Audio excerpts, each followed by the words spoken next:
Welcome to part 1 of the Assumptions of Radical Forgiveness with Lorree Appleby. Hi, I'm Lorree Appleby, and I'm going to talk about forgiveness, specifically radical forgiveness. So, I'm a radical living master coach, and I trained in the radical forgiveness tools and technologies and became certified. And this work changed my life. And I have many people ask me, tell me the process of forgiveness. I don't understand it. And I don't understand these spiritual assumptions that you're talking to me about. So I wanted to break it down and make it simple so that you can look at your life from a different point of view. So really what we're doing is we're trading a story that is the old way of thinking, that life just happens by random, by chance. It's about luck and circumstances. And we're looking at it from the point of view that there are no accidents and everything's purposeful. We just, as humans, don't fully understand it because of our level of consciousness. And that's really what radical living is all about, is being conscious, living a conscious life, being aware of your thoughts, your feelings, your deeper things that are going on under the surface, and not just randomly, going through and being in these patterns, but actually being aware and conscious of what you're doing and how you're thinking and how you're being. And it's also about taking responsibility for your life. So we can't choose the hand we're dealt, the surroundings, the environment, the parents, although we do have a hand in that, but I'll get into that in a minute. So we can't choose the hand, but we can choose how we play it. So, it's all about our attitude and how we look at things. And how we look at things actually is what creates how it turns out. So I'm going to share with you the work of Colin Tipping, who is the creator and founder of Radical Forgiveness. Colin Tipping passed away in June of 2019, and he was my spiritual mentor and teacher and friend, as he was to many, many people. So the assumptions of radical forgiveness start out that we are spiritual beings having a spiritual experience in a human body. And what that means is that we came here as a soul and we took on this human body so that we could come into form, so that we could be physical. Because as a soul, we're not physical, we are non-physical. So we're vibrating much higher. And down here on earth, everything's physical, everything's materialistic, everything vibrates much slower. And we need to have a body to be able to experience that. But we still are a spiritual being, but we're in a human body experiencing the human experience, which very much is a spiritual experience once you're open to that. So the second point is that we exist simultaneously in the two realities. And the two realities are the world of humanity, which is here on earth, which we are all aware of, and most people are living in that world. And the other world I'm talking about is the world of spirit, or the world of divine truth, or heaven, or the cosmos, whatever you want to call it.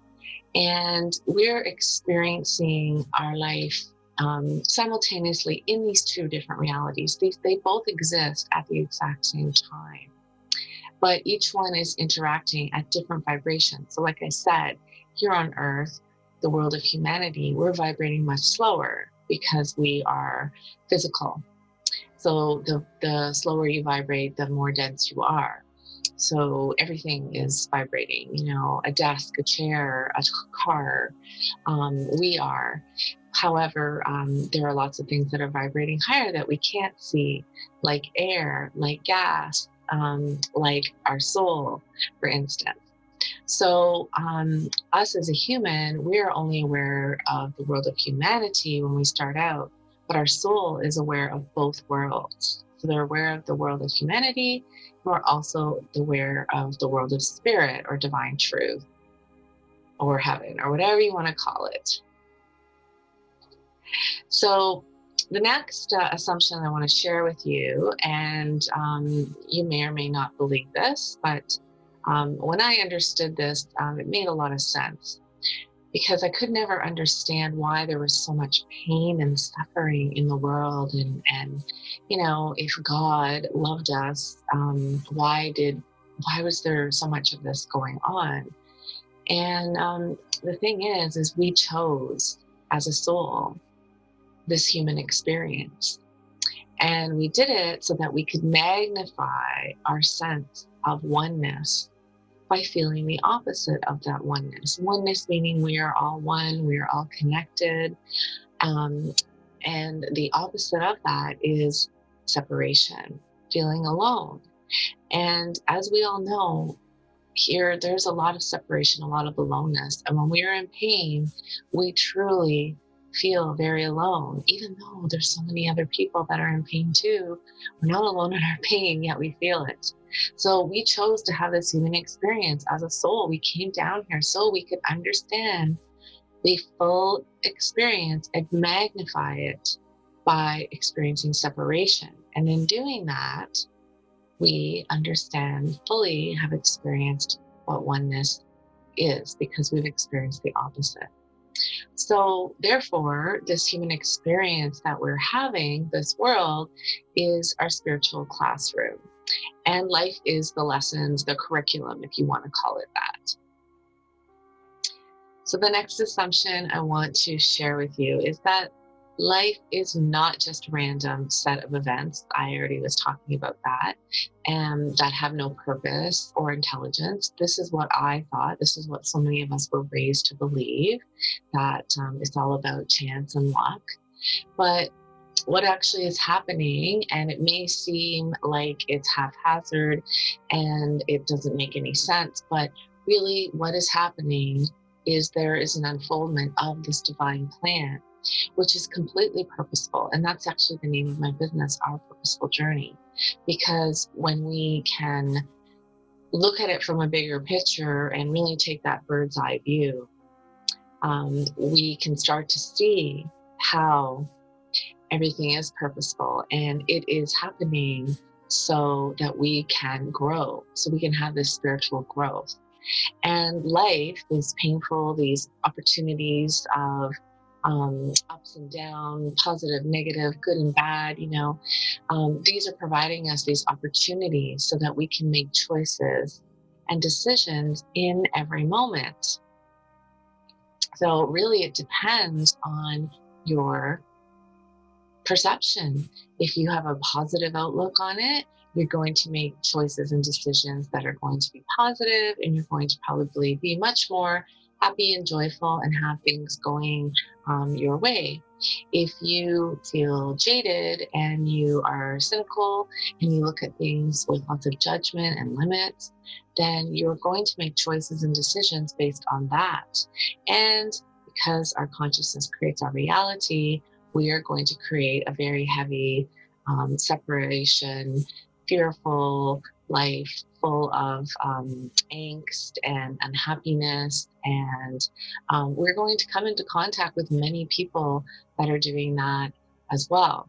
However, not in saying that if you are a person who is looking at things positively, you will still have things like that come to you, but you're gonna that is for your spiritual growth. And if you can learn to change your perception and look for this growth and these learning opportunities, and then accept what is and not attach it to it, however, experience it by feeling it, then you are going to be able to transcend it. That meaning that you're going to be able to release it and it's no longer going to be part of your reality.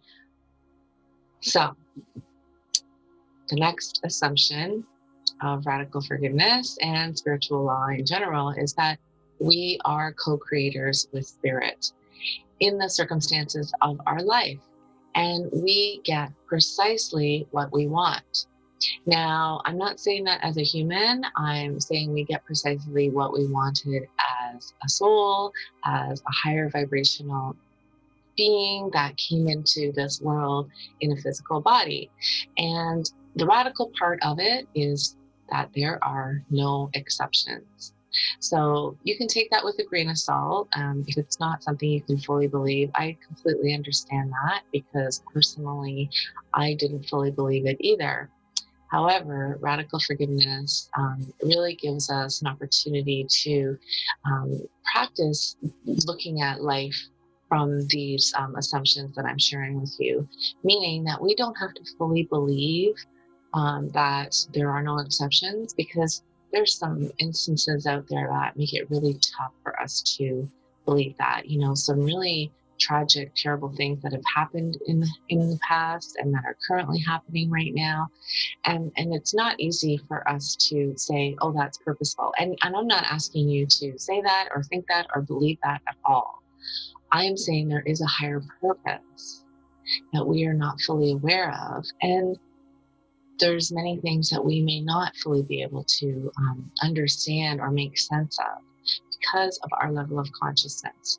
And it's really not for us to try to make sense and figure it out.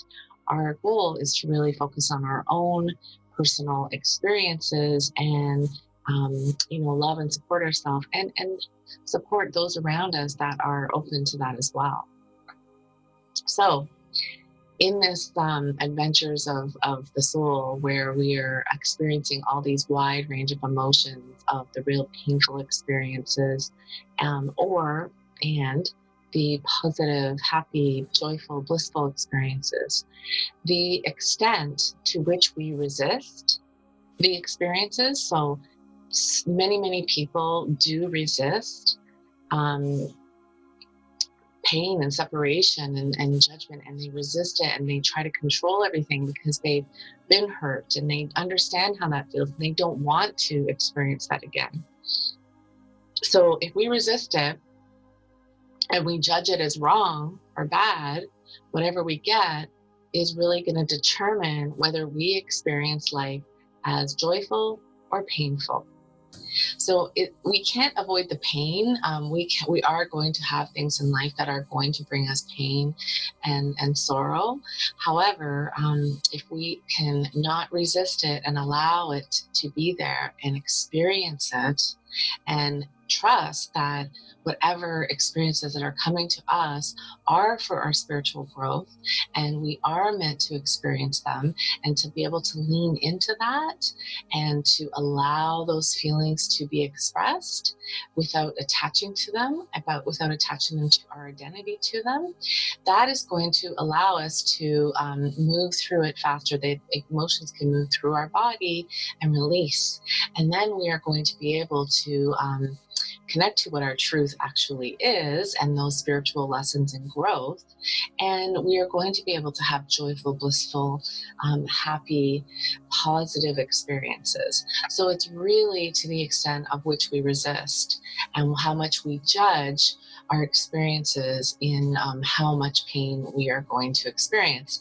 And very often it does turn to suffering, because a lot of what society has taught us over the years is that we don't want to feel our negative feelings, quote unquote negative feelings. Now, Colin would always tell us there is no negative feeling except for the feeling that you don't feel. So when many cultures are taught to stuff our feelings and not show them and have a stiff upper lip, and it's not safe or okay to cry or to be sad, and especially for men, where they're taught that it's not okay to have emotions, and that really does cause us to push them down and not acknowledge them. And when we don't feel them, they stay with us. So a little more on that soon. So the next assumption is, whenever we get upset with another person or it could be an organization, the school system, the justice system, something like that, the tax system, the economic system, mass media, whatever it is. Whenever we get upset with another person or an organization, and it is resonating with us, something within us that we have condemned in ourselves. We have denied, repressed it, and unconsciously projected it out there, outside of us, right? And because the reason why we do this, and this is some psychology that's coming in here, because radical forgiveness is based on psychology, spiritual law, metaphysical science, right? It's a combination.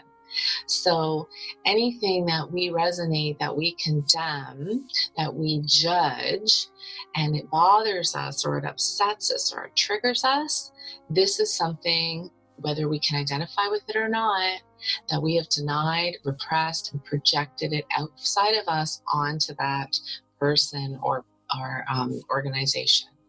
And there is no exception to this. The thing is often we may not even know what it is, and we really don't have to figure it out. Once again, we just have to accept that there is a part of us that is needing to be called back. Okay? So take a look at what I'm saying with, just be open to it, because I'm sharing concepts that if you haven't heard them before, they may trigger you, and I may be triggering you. And if I'm triggering you, it's because I'm touching on some truth that you just haven't heard of before, and you may think it's all BS. You may not be able to understand it. So just stay open if you can, and because this is how I felt at first too. Many people do. It's not always fully understandable because of our level of consciousness. So if your level of consciousness is at that stage, it's completely okay. Nobody's better or worse. Whatever level they're at, we're all where we need to be. Just stay open and sit with this, and watch this video again if you need to, and look at your life and see how things are playing out and have played out in your past, and it might start making sense to you. Okay? And you can always reach out to me, and we can explore things with you, in your life, personal situations, if that helps. Thank you for watching. Please watch part 2 in the next video.